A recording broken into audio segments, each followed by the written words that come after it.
Secara etimologinya, perkawinan diambil dari bahasa Arab yang terdiri dari dua kata, yaitu zawaja dan nakaha. Zawaja yang berarti pasangan dan nakaha yang artinya menghimpun. Menurut pasal 1 Undang-Undang Nomor 1 Tahun 1974 tentang perkawinan, yang dimaksud perkawinan ialah ikatan lahir antara seorang pria dengan seorang wanita sebagai suami istri dengan tujuan untuk membentuk rumah tangga atau keluarga yang bahagia dan kekal berdasarkan ketuhanan yang Maha Esa. Lalu, perkawinan juga bisa didefinisikan sebagai persekutuan antara seorang pria dan seorang wanita yang diakui oleh negara untuk hidup bersama secara kekal. Asas dan tujuan dari perkawinan, yaitu asasnya adalah perkawinan merupakan sebuah pondasi utama dalam pembentukan keluarga dan masyarakat. Tujuannya adalah untuk melegalkan hubungan hukum antara laki-laki dan perempuan. Regulasi yang ada untuk perkawinan ini yaitu di KUH Perdata atau Kitab Undang-Undang Hukum Perdata pasal 27 yang mengatur bahwa pada saat yang sama hanya diperbolehkan regulasi hukum di Indonesia yang mengatur tentang perkawinan itu ada di Kitab Undang-Undang Hukum Perdata pasal 27 yang mengatur bahwa seorang pria hanya dapat terikat perkawinan dengan seorang wanita ataupun sebaliknya di saat yang sama. Lalu ada juga di pasal 29 yang mengatur mengenai batasan umur minimal untuk menikah atau untuk melangsungkan perkawinan adalah 18 tahun untuk pria dan 15 tahun untuk wanita. Lalu diubah dengan pasal 7 ayat 1 Undang-Undang Nomor 1 Tahun 1974 menetapkan usia minimal 19 tahun untuk pria dan 16 tahun untuk wanita. Kemudian diubah lagi pada Undang-Undang Nomor 16 Tahun 2019 yang menyatakan bahwa perkawinan hanya diizinkan jika pria dan wanita sama-sama sudah mencapai umur 19 tahun. Terdapat pula syarat-syarat yang mengatur tentang perkawinan yang diatur dalam pasal 6 ayat 2 Undang-Undang Nomor 1 Tahun 1974. Undang-undang ini menjelaskan bahwa seseorang yang melakukan perkawinan di bawah 21 tahun atau belum cukup umur harus mendapatkan izin dari kedua orang tua. Hal ini bertujuan supaya para pihak yang melakukan perkawinan mendapatkan kematangan secara emosional dan finansial yang cukup. Selain itu, pada pasal 28 KUH Perdata yang mengatur tentang perjanjian yang dibuat oleh para pihak. Pasal ini menekankan bahwa pentingnya kesepakatan dan kehendak bebas yang dibuat untuk melakukan sebuah kontrak perkawinan. Prinsip-prinsip dari pasal ini disesuaikan oleh aturan adat yang berlaku di masyarakat. Hal ini menunjukkan bahwa nilai-nilai dan tradisi lokal masih berperan penting dalam membuat suatu hubungan. Salah satu upacara adat perkawinan yang ada di Indonesia adalah budaya kawin tangkap yang terdapat di Provinsi Nusa Tenggara Timur. Budaya kawin tangkap ini biasanya dilakukan oleh para pihak keluarga yang belum memiliki harta kekayaan yang cukup, namun harus membayar mahar yang cukup tinggi ke pihak perempuan. Namun tradisi ini makin lama semakin melenceng dan merusak tradisi nenek leluhur moyang yang ada di daerah tersebut.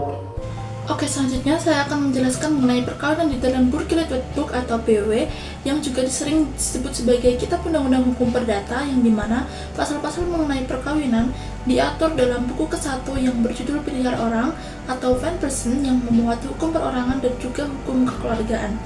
Hukum perkawinan berisi aturan-aturan hukum yang mengatur perilaku-perilaku hukum beserta akibat-akibatnya antara kedua belah pihak, yakni seorang laki-laki dengan seorang perempuan dengan maksud hidup bersama dalam jangka waktu yang lama menurut peraturan-peraturan yang telah ditetapkan oleh undang-undang. Syarat-syarat pokok yang harus dipenuhi untuk sahnya suatu perkawinan menurut Kitab Undang-Undang Hukum Perdata atau kerap juga disebut sebagai Hukum Perdata Barat antara lain yang pertama yaitu pihak-pihak calon mempelai dalam keadaan tidak kawin. Lalu yang kedua adalah laki-laki berumur 18 tahun dan perempuan 15 tahun. Lalu yang ketiga adalah dilakukan di muka pegawai catatan sipil atau Burgerlijkstand. Lalu yang keempat adalah tidak ada pertalian darah yang terlarang. Lalu yang kelima adalah dengan kemauan yang bebas dan sebagainya. Lalu selanjutnya saya akan menjelaskan mengenai Undang-Undang tentang Perkawinan yang sebagaimana tertulis dalam Undang-Undang Nomor 1 Tahun 1974 Pasal 66, maka ketentuan-ketentuan yang diatur dalam Kitab Undang-Undang Hukum Perdata, Ordonansi Perkawinan Indonesia Kristen, lalu Peraturan Perkawinan Campuran, dan peraturan-peraturan lain yang mengatur tentang perkawinan Lalu selanjutnya saya akan menjelaskan mengenai Undang-Undang tentang Perkawinan. Sebagaimana tertulis dalam Undang-Undang Nomor 1 Tahun 1974 Pasal 66, maka ketentuan-ketentuan yang diatur dalam Kitab Undang-Undang Hukum Perdata, Ordonansi Perkawinan Indonesia Kristen, Peraturan Perkawinan Campuran, lalu peraturan-peraturan lain yang mengatur tentang perkawinan sejauh telah diatur dalam undang-undang ini dinyatakan tidak berlaku lagi. Namun demikian, Undang-Undang Republik Indonesia Nomor 1 Tahun 1974 tentang perkawinan diubah dengan Undang-Undang Nomor 16 Tahun 2019 tentang perubahan atas Undang-Undang Nomor 1 Tahun 1974 tentang perkawinan. Beberapa perubahan yang terjadi ialah mengenai batas usia calon kedua mempelai serta dispensasi perkawinan yang diajukan oleh orang tua mempelai kepada pengadilan. Selanjutnya mengenai pengertian perkawinan. Di sini kami membagi pengertian perkawinan menjadi 3 bagian. Yang pertama ada perkawinan menurut perundang-undangan, yang kedua ada perkawinan menurut hukum adat, dan yang ketiga ada perkawinan menurut hukum agama. Yang pertama ada perkawinan menurut perundang-undangan. Berdasarkan pasal 1 Undang-Undang Nomor 1 Tahun 1974 tentang perkawinan, disebutkan bahwa perkawinan ialah ikatan lahir batin antara seorang pria dengan seorang wanita sebagai seorang suami istri dengan tujuan membentuk keluarga atau rumah tangga yang bahagia dan kekal berdasarkan ketuhanan yang Maha Esa. Selanjutnya yang kedua adalah perkawinan menurut hukum adat. Menurut hukum adat pada umumnya di Indonesia, perkawinan bukan hanya saja tentang perikatan perdata, melainkan merupakan perikatan adat dan sekaligus merupakan perikatan kekerabatan dan ketetanggaan. Perkawinan dalam arti perikatan adat ialah perkawinan yang memiliki akibat hukum terhadap hukum adat yang berlaku dalam masyarakat yang bersangkutan. Yang ketiga adalah perkawinan menurut hukum agama. Perkawinan menurut hukum agama adalah perbuatan yang sakramen atau suci, yaitu suatu perikatan antara dua pihak dalam memenuhi perintah dan anjuran Tuhan Yang Maha Esa agar kehidupan berkeluarga dan berumah tangga serta berkerabat tetangga berjalan dengan baik sesuai dengan ajaran agama masing-masing.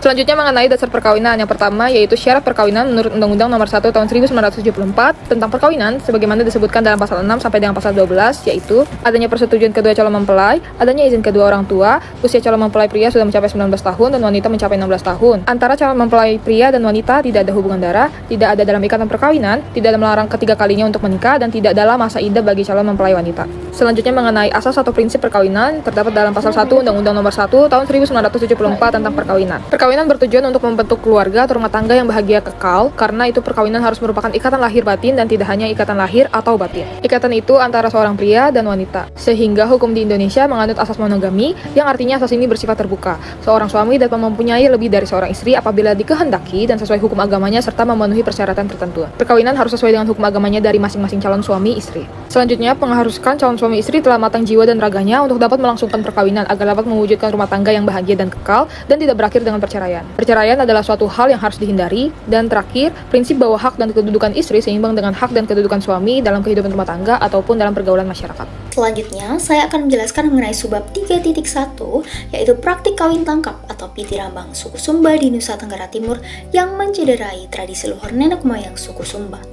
Kawin tangkap atau piti rambang ialah sebuah tradisi yang masih dilestarikan oleh masyarakat suku Sumba yang terletak di Nusa Tenggara Timur, Doko et al. 2021. Pada mulanya, tradisi ini dilakukan secara simbolis semata. Artinya, perkawinan yang dilakukan sudah melalui persetujuan dari kedua belah pihak. Jika dilakukan sesuai dengan tata cara sebenarnya, piti rambang adalah sebuah tradisi perkawinan yang begitu menghormati marwah calon pengantin wanitanya. Dengan demikian, kedua calon pengantin memang melakukan perkawinan atas dasar suka sama suka dan keinginan diri sendiri, bukan atas paksaan pihak laki-laki terhadap pihak perempuan. Rahmadira 2020. Faktanya, prosesi adat piti rambang yang berkembang telah menyimpang dari tradisi luhur nenek moyang suku Sumba. Contoh kasus yang sedang marak terjadi dan menjadi fenomena nasional ialah yang pertama. Pada tahun 2020, Citra, 28 tahun, ditangkap oleh segerombolan pria ketika ia dalam perjalanan pulang seusai bekerja. Ia bahkan disekap selama 6 hari setelah ritual prosesi kawin tangkap dilakukan. Citra mengalami kekerasan dan penyekapan. Kemudian, kasus yang kedua terjadi pada tahun 2017. Seorang anak sekolah dasar berusia 13 tahun diculik untuk melakukan prosesi kawin tangkap. Anak ini bahkan mengalami kekerasan seksual berupa pemerkosaan dalam kurun waktu 3 hari setelah ia dibawa ke kediaman sang pelaku. Penyimpangan praktik kawin tangkap dianggap menciderai tradisi luhur nenek moyang suku Sumba terhadap hak-hak perempuan, khususnya dalam konteks ketidakadilan hukum dan stigma sosial. Penyimpangan ini telah menciderai asas-asas yang dimiliki oleh hukum adat. Asas hukum adat sendiri adalah prinsip dasar yang digunakan dalam penerapan hukum adat, terutama di pengadilan, guna memastikan bahwa hukum adat dapat berjalan dengan baik dan sesuai dengan kebutuhan masyarakat. Kawin tangkap jelas melanggar asas konsensus, yaitu asas yang mengedepankan musyawarah dan persetujuan bersama. Sedangkan, pada praktik kawin tangkap, pihak calon mempelai wanita tidak diberi pilihan ataupun kesempatan untuk menyatakan persetujuan atau penolakannya. Praktik kawin tangkap yang menyimpang ini juga tidak memenuhi asas keadilan, karena terenggutnya hak-hak perempuan untuk menentukan pasangan dan nasibnya sendiri. Kawin tangkap yang menyimpang ini juga telah menciderai hukum, yaitu melanggar pasal 28 Kitab Undang-Undang Hukum Perdata yang berbunyi, asas perkawinan menghendaki adanya kebebasan kata sepakat antara kedua calon suami istri, serta Undang-Undang Republik Indonesia Nomor 1 Tahun 1974 Pasal 6 Ayat 1 yang berbunyi, perkawinan harus didasarkan persetujuan kedua calon mempelai. Perkawinan dapat dikatakan sah secara hukum perdata apabila kedua calon mempelai menyatakan suka sama suka. Berarti kedua mempelai harus setuju dalam pelaksanaan perkawinan tanpa adanya paksaan dari pihak manapun. Pada tahun 2017, Salomi R. Ira menangani kasus kawin tangkap yang melibatkan anak berusia 13 tahun. Pernikahan ini dinyatakan tidak sah secara hukum karena melanggar pasal 28 KUH Perdata dan Undang-Undang Nomor 1 Tahun 1974 yang mengharuskan pernikahan didasarkan pada persetujuan kedua belah pihak. Selain itu, pernikahan ini juga melanggar Undang-Undang Nomor 16 Tahun 2019 yang menetapkan batas usia menikah adalah 19 tahun. Lalu praktik ini juga bertentangan dengan pasal 35 KUH Perdata di mana anak di bawah umur harus mendapat izin orang tua untuk menikah. Lalu budaya patriarki di Sumba ini membuat masyarakat lebih berpihak kepada laki-laki. Korban kerap dipaksa menerima nasibnya, seperti dalam patah Jawa yaitu menerima eng pandung yang menekan perempuan agar tidak melawan dan menerima segala hal yang diberikan kepadanya. Lalu dari segi konsekuensi sosial, ini sangat tidak adil ya, karena pelaku hanya mendapat gunjingan, sementara korban mendapat stigma negatif. Jika korban berhasil melarikan diri, korban akan disebut sebagai wanita buangan. Kasus ini menunjukkan bahwa dalam budaya patriarki, perempuan tetap dipandang sebagai objek yang dapat diperjualbelikan atau dipindahkan tanpa persetujuan mereka sendiri. Dari pembahasan yang telah disampaikan dapat disimpulkan bahwa kawin tangkap atau piti rambang adalah sebuah tradisi perkawinan suku Sumba yang pada awalnya merupakan praktik yang mengedepankan persetujuan dan penghormatan terhadap calon pengantin wanita. Namun, dalam perkembangannya, tradisi ini telah menyimpang menjadi bentuk kekerasan terhadap perempuan, termasuk penculikan dan pemerkosaan. Penyimpangan ini tidak hanya melanggar prinsip-prinsip hukum adat seperti kekeluargaan, konsensus, dan keadilan, tetapi juga bertentangan dengan hukum-hukum negara, seperti yang diatur dalam Kitab Undang-Undang Hukum Perdata dan Undang-Undang Perkawinan. Meskipun demikian, para pelaku seringkali lolos dari hukuman hukum dan hanya menerima sanksi sosial.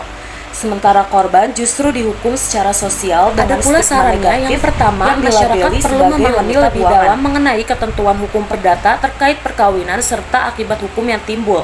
2. Pada saat melakukan perkawinan, setiap orang harus memastikan bahwa prosedur tersebut telah dilakukan sesuai dengan perundang-undangan yang berlaku. 3. Regulasi hukum perdata terkait perkawinan harus diperbaharui dan diperkuat terus-menerus oleh pemerintah dan lembaga terkait agar lebih sesuai dengan mengikuti zaman. Yang terakhir, pemberlakuan hukum adat harus disertai dengan pendampingan yang ketat agar tidak terjadi penyimpangan-penyimpangan hukum yang dijustifikasi oleh klaim budaya.